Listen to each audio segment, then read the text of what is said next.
نبی کریم صلی اللہ علیہ وآلہ وسلم نے فرمایا، قیامت اس وقت تک قائم نہیں ہوگی یہاں تک کہ میری امت کے کچھ قبیلے مشرکین سے مل جائیں اور بتوں کی پرستش کریں، اور میری امت میں عن قریب 3 جھوٹے نکلیں گے۔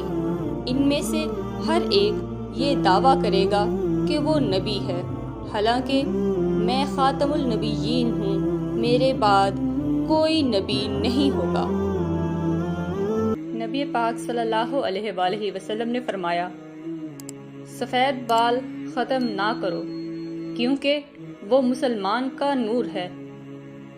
جس کا حالت اسلام میں بال سفید ہوتا ہے تو اس کے بدلے میں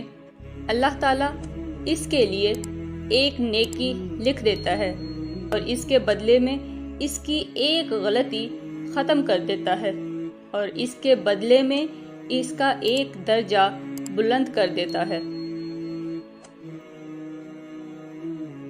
رسول اللہ صلی اللہ علیہ وآلہ وسلم نے فرمایا، تم قیامت کے روز سب سے بدترین اس شخص کو پاؤ گے